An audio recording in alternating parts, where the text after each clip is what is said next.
o Gênesis de Moisés, capítulo 6, onde vai ser relatado para a gente a grande malignidade de toda a humanidade, exatamente isso, toda. Inclui o quê? Homens, mulheres, crianças, todos aqueles que habitavam na terra tinham uma maldade tão grande entranhada neles por causa de a desobediência e o não cumprimento daquilo que Deus tinha para toda a humanidade. Então Deus ele vem com o seu julgamento, do julgamento por causa do pecado, ele vem com o juízo. E para exercer esse juízo, por causa da bondade de Deus, ele não elimina toda a terra, porque existia uma família que fazia diferença na terra. E com o seu imenso amor, a sua misericórdia, ele simplesmente faz uma purificação na terra. Como se ele apertasse o botão de reset. Reiniciar todas as coisas. Então, a partir do verso 6, a gente vai ver o relato do grande dilúvio que mostra esse tema pra gente, de julgamento versus obediência. O verso 1 e o verso 2 do capítulo, ele é uma passagem que é muito debatida por estudiosos, por teólogos, por rabinos, para se chegar a uma concordância entre eles. Só que, como é muito difícil, assim como os assuntos que são mais controversos dentro das Sagradas Escrituras, nós vamos encontrar diversas linhas de interpretação. E dentro desse texto específico, nós vamos encontrar 3. Então, vamos à leitura para que a gente possa compreender aquilo que o texto está nos dizendo. Eu vou falar as linhas de interpretação e vou deixar a minha opinião, aquilo que eu acredito que se trate de realidade quanto a esse texto. Nós temos que entender o quê? A Bíblia, ela é real, é verdadeira, eficaz, ponto. Mas ela também traz muitas linhas de que dá pra gente ter uma interpretação subjetiva, uma interpretação alegórica também. Nesse caso aqui, eu prefiro ficar com a literalidade daquilo que o texto nos apresenta. Fala assim o versículo 1. Então, quando a humanidade começou a se multiplicar sobre a face da terra, e nasceram muitas mulheres. A tradução original traz para mim aqui filhas. Então vamos ao texto polêmico. Não polêmico, mas pelo menos de difícil compreensão do original. Os filhos de Deus viram que as filhas dos homens eram atraentes. Esse filhos de Deus, ele tem um contraponto, ele está em total oposição às filhas dos homens aqui, mostrando pra gente que são espécies ou seres diferenciados. Porque podia falar também as filhas de Deus ou os filhos dos homens, mas não, faz esse contraponto bem marcante pra gente. E esses dois, quando fala filhos de Deus aqui, tá falando de forma humana, tá? Eles viram que essas mulheres eram muito atraentes, muito bonitas, e eles escolheram para si aquelas que lhes agradavam os olhos. Então, vamos lá. Uma das primeiras linhas de interpretação que a gente consegue separar aqui é que os filhos de Deus, desse que está falando no verso 1 aqui, seriam os descendentes direto de Sete. Por quê? Caim era um homem mau, um homem iníquo, que propagou uma genealogia pecaminosa, correto? Ele matou o seu próprio irmão Abel, que era bom e agradava a Deus. Como esse irmão foi retirado, foi usurpado a sua vida, houve a necessidade de colocar um outro filho de Adão que fosse bom. Esse é Sete. Então, acredita-se as linhas que seguem esse entendimento aqui, que quando fala dos filhos de Deus, fala da geração, da descendência boa de Sete. E quando fala das filhas dos homens, está falando da geração pecaminosa, da descendência pecaminosa de Caim. E houve esses casamentos mistos, né, entre os povos seteístas e os povos camistas, o que gerou uma descendência que não agradava a Deus. Porém, eu não acredito nessa linha de interpretação. Sendo que Deus ele criou o homem à sua imagem e semelhança, consequentemente, os filhos do homem seguiriam a imagem e semelhança de Deus. Óbvio que nós sabemos que depois da queda tudo mudou, tudo foi transformado, mas biblicamente falando, eu acredito que essa imagem e semelhança de Deus, ela teve um reflexo na genealogia de Adão. E não acredito que aqui se trate de filhos pecaminosos que vieram da descendência de Caim. A segunda linha de interpretação desse texto fala que os filhos de Deus aqui eram chamados de deuses, né? Que eram os homens extremamente poderosos dessa época. Algumas linhas trazem como reis da antiguidade, que praticavam toda forma de pecado possível, principalmente a poligamia, que incitava nas outras pessoas as práticas perversas. Mas como não há relatos bíblicos que mostram pra gente que existiam reis nessa época aqui, só posteriormente que quando o povo de Israel começa a pedir um rei para Deus, querendo imitar as práticas das outras nações, é que nós vamos ser informados desses relatos. Porém, até aqui não nos é informado. Então eu também descarto essa possibilidade, ficando assim com a terceira.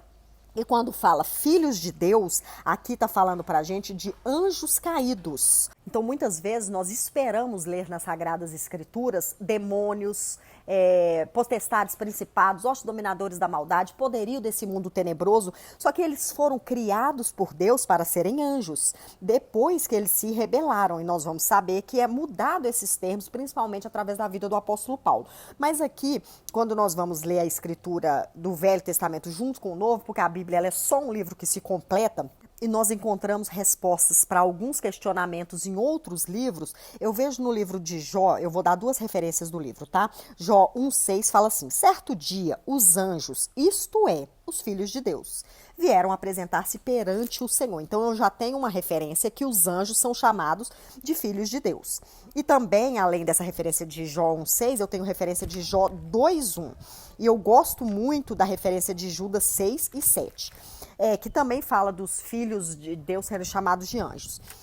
Então, como eles fizeram essa perversidade, eles desobedeceram a Deus, foi dado ao homem ter o relacionamento sexual com as mulheres, e eles já eram anjos desobedientes, eles quebraram esse princípio de Deus, isso que causou muita tristeza no coração de Deus, e aqui nós vemos um dos pontos culminantes para a destruição de toda a terra por causa da desobediência deles e desse incitar para o pecado, porque eles desceram, eles viram essas mulheres que eram agradáveis aos olhos, né? Nós sabemos, a Bíblia fala que anjos não se casam nem se dão em casamento, só que aqui nós estamos falando de demônios.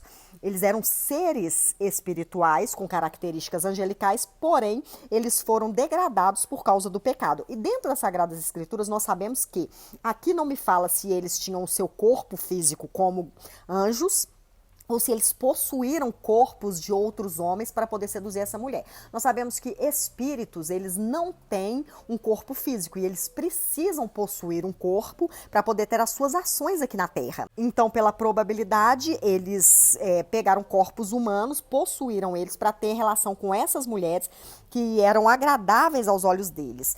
E lógico que a consequência da parte de Deus veio nesse momento, que nós estamos lendo que está sendo relatado, mas ela viria posteriormente também. Por quê? A palavra do Senhor em Judas 1,6 fala que anjos que não guardaram as suas habitações, a sua santidade original, e eles abandonaram a sua própria casa, o seu próprio domicílio, olha o que aconteceu com ele. Eles os têm mantido em trevas, presos com correntes eternas para o julgamento no grande dia. Ou seja, eles estão presos aguardando a condenação severa que vai vir sobre a vida deles.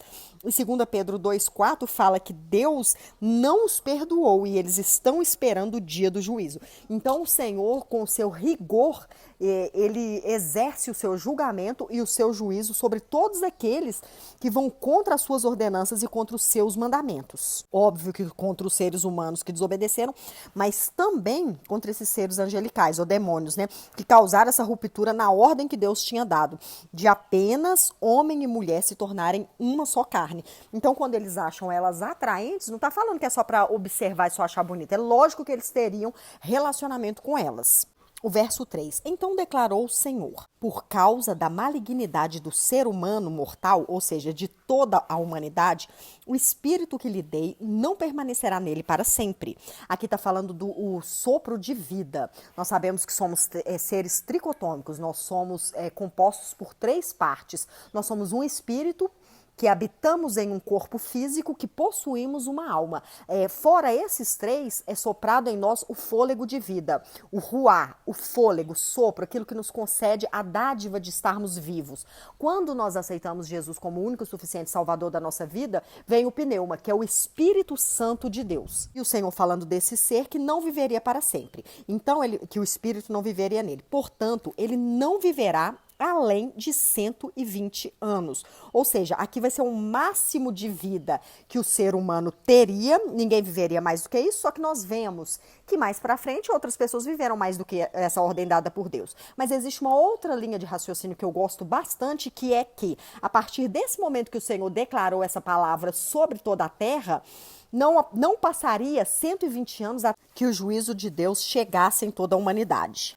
Ora, naquela época e também algum tempo depois, haviam nefilins. A palavra hebraica para nefilins é nafiu ou nafil, que ela é traduzida como gigantes.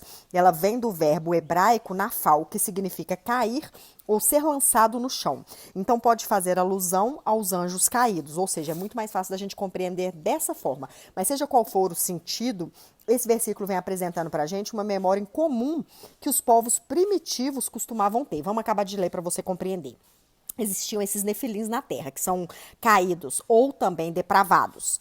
Quando os filhos de Deus, lembra lá atrás que nós falamos sobre os filhos de Deus, que eu traço como os anjos caídos, eles possuíram as filhas dos homens e lhes deram filhos. Ou seja, o cruzamento desse anjo caído com essas mulheres, filhas dos homens, filhas de Adão, elas deram a geração a híbridos, a seres diferenciados, que eram chamados de gigantes. E a Bíblia me fala que eles foram os heróis dos tempos antigos.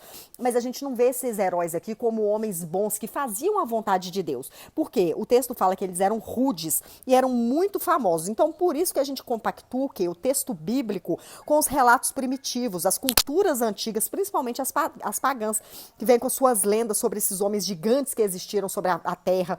Quando que a gente nunca ouviu falar de um semideus ou de um titã, quando se trata de mitologia grega? Então são assuntos que as pessoas relatavam, mas que têm base com esses acontecimentos bíblicos. Eles simplesmente não relatam as coisas de acordo com os princípios morais que nós temos, mas que os relatos eles se encontram com toda certeza, sim, eles se encontram. Contudo, o Senhor observou que a perversidade do ser humano, e ser humano aqui é homem, mulher e criança, havia crescido muito na terra e que toda a motivação das ideias que provinham das suas entranhas eram sempre e somente inclinadas para a prática do mal.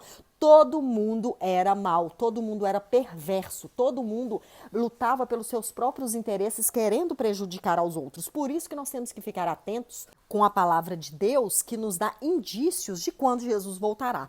Ele retornará para buscar a sua igreja em uma época igual à época de Noé, igual à época de Ló, onde a perversidade e a maldade ela é de um tamanho tão grande que as pessoas elas não suportariam. E o texto continua. Então, não sei como é que está na sua tradução aí não, mas a maioria está assim: o Senhor arrependeu-se de ter criado os seres humanos. Mas como ele arrependeu-se, a própria palavra de Deus em número 23:19 diz que Deus não é homem para que minta, nem filho do homem para que se arrependa. A palavra ela não pode entrar em contradição. Então tá aqui a necessidade de nós estudarmos e conhecermos o original, sairmos do leite espiritual, da papinha amassadinha com água, para a gente poder ir para o mais profundo e entender a natureza da vontade de Deus, a natureza da vida do Criador. Porque no original hebraico, a palavra que está aqui para arrependeu-se é nachan, que quer dizer ele entristeceu-se muito. Então, fica muito mais fácil nós compreendermos o caráter de Deus, que essa tristeza e esse pesar que vem do seu coração são formas como Moisés escreveu para poder expressar quem era Deus para nós. Deus ele se comunica com o ser humano através da língua que o ser humano conhece. Então, ele não está escrito aqui que ele se arrependeu, porque ele não se arrepende. Ele é onisciente, a onisciência ela não permite o erro. Mas quando Moisés ele fala que o Senhor entristeceu-se, ele está falando para a gente numa linguagem antropofática, que é o quê? A linguagem de assemelhar o Criador, né? Antro é homem e fatos é sofrimento. Para poder aproximar essas características humanas de Deus a nós, ao homem, que fica mais fácil de nós compreendermos os sentimentos de Deus. pouco provável que ele tenha sentimentos como os nossos, que são sentimentos de pessoas caídas por causa da natureza de Adão. Mas aqui Moisés encontrou uma forma de nos explicar a tristeza de Deus por causa dessa humanidade. Aí ele fala assim, olha, e esse sentimento feriu profundamente o seu coração, pesou, deixou ele cabisbaixo. Esse é o original que o texto quer dizer para a gente compreender o tamanho da dor que Deus tinha por causa de toda a maldade do ser humano. Declarou então o Senhor: farei desaparecer da superfície do solo os seres humanos que eu criei. Ou seja, eu estou tão triste, mas eu vou ter que acabar com a minha obra-prima, porque eu dei o livre-arbítrio para eles e eles escolheram fazer o que era mal. A Bíblia continua: todos os homens, os grandes animais e até os pequenos seres e as aves do céu. Arrependo-me de tê-los feito. Então, mais uma vez, a palavra aqui, eu fico triste por tê-los feito. A natureza, a terra, ela recebe junto com o homem o castigo que era destinado somente ao homem, porque a natureza não erra. O homem que errou, mas o Senhor, ele inclui aquilo que era objeto de cuidado desse homem. Aí o texto continua. Tudo a Noé, o Senhor mostrou sua graça e misericórdia. Então aqui nós já vemos que Noé era um homem diferenciado, porque a primeira vez é usado nas Sagradas Escrituras a palavra graça para se referir a um favor que Deus ia conceder a uma pessoa. Essa palavra graça aqui no hebraico é shem, que ela é um derivado do verbo desviar, ou seja, desviar a ira. Deus ia tirar a ira dele do caminho de Noé. Ele ia ser benevolente com Noé. Então, por ele ter achado, o Senhor ter achado favor na vida de Noé, ele ali, sobre a vida dele, colocou uma expectativa, não só para ele, mas consequentemente para toda a humanidade que viria posteriormente. E aí nós vamos compreender o significado mais profundo da palavra graça, que é um favor imerecido que é concedido a alguém que é inferior por alguém que é superior. Então é a primeira vez que aparece a palavra graça nas Sagradas Escrituras e ela é sempre associada à palavra redenção, que é ser redimido, se redimir. E foi isso que o Senhor fez com Noé e com sua família e através de Jesus Cristo a toda a humanidade, que através de Jesus a graça veio sobre as nossas vidas, nos proporcionando a salvação e a libertação. E é isso que aconteceria com toda a família de Noé. A história da salvação do homem. Então, a partir de agora, nós vamos para o verso 9. Deus avisou que ia destruir toda a terra e, porém, viu alguém bom no meio disso tudo. Então aqui Deus mostra a benevolência dele. Então as pessoas elas têm muito o hábito de achar que o Deus do Velho Testamento, o Deus do Antigo Testamento é um carrasco, é um Deus cruel. Nós conhecemos pelo mundo essa história, mas quando nós nos aprofundamos na Bíblia, nós vemos que é muito pelo contrário. Deus é bom, benevolente, paciente, longânimo, tardio em irar-se. O homem é que faz todas as coisas erradas e depois não quer a punição. Não é assim que funcionam as coisas. Existe a justiça de Deus e o juízo de Deus. A justiça é para todos nós, o juízo é para aquele que é pecador, aquele que merece ser castigado. Aí o texto fala para a gente assim no 9. Eis a história de Noé. Noé era um homem justo. O justo aqui no original hebraico é tsadik. T-S-A-D-D-I-Y-Q. É até difícil de pronunciar, né? Que significa aquele que é justificado. Nós sabemos que ele foi justificado por Deus. O próprio Deus dava testemunho de Noé, falava que ele era um homem bom. Ele era também íntegro. Esse íntegro no original é tamin, que quer dizer reto.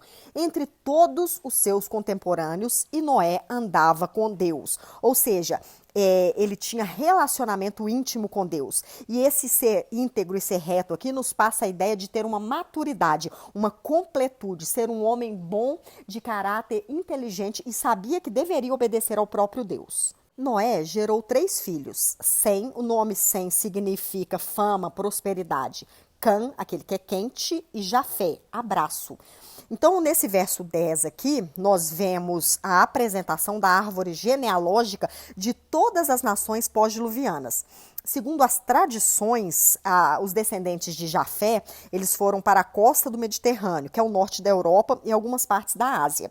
Os descendentes de Sem são os povos semitas, né, que nós conhecemos muito esse termo por causa da Bíblia. Eles habitaram a Mesopotâmia. Então são os acádios, os assírios, os judeus e os árabes. Então aqui nós já vamos compreender o porquê que as pessoas falam semitas e antissemitas. É por causa de todos os descendentes de Sem. Cada nome que as pessoas dão aos povos judeus, ou aos povos árabes, aos povos habitantes da Mesopotâmia, eles têm um significado e um sentido bíblico, literal. Então, quando a pessoa fala assim, ele é antissemita, ou seja, ele não aceita o povo descendente de Sem. Ele tem rejeição por essa linhagem. Quanto aos povos originários de Cã, são os fenícios e parte marítima da Palestina. Verso 11. A terra se perverteu diante de Deus e encheu-se de violência. Esse perverteu aqui do original hebraico é shakhat. S-H-A-C-H-A-T-H, quer dizer, se corrompeu, estava arruinado, destruído, deteriorado. Então as pessoas elas estavam pervertidas de uma maneira irreversível. Elas estavam levando o mundo ao mesmo estado que elas se encontravam, ou seja, a ruína total e ao caos total. Deus observou a terra e viu que o ponto da perversão havia chegado a toda a humanidade. Algumas traduções trazem a toda a carne, com suas práticas malignas. Então declarou Deus a Noé: eis que darei fim a todos os seres humanos. Olha a bondade de Deus, ainda dando uma satisfação para Noé. Porquanto a terra se encheu de violência, por causa deles. Eu os destruirei juntamente com a terra. Ou o que a gente acredita aqui? Que esse período de 120 anos de graça aberta, essa porta estendida de tempo de vida para o povo, encerrou aqui. Esses 120 anos acabaram. Faz então uma arca. Essa arca que no original hebraico é tebak. É uma caixa ou um cesto. E quando a gente vai ler o Êxodo, esse mesmo tebak aqui, ele é usado para falar de um cesto feito para um bebê, chamado Moisés. Então, quando nós pensamos na arca, nós pensamos muitas vezes numa grande embarcação, mas o significado dessa palavra aqui é simplesmente um cesto ou uma caixa.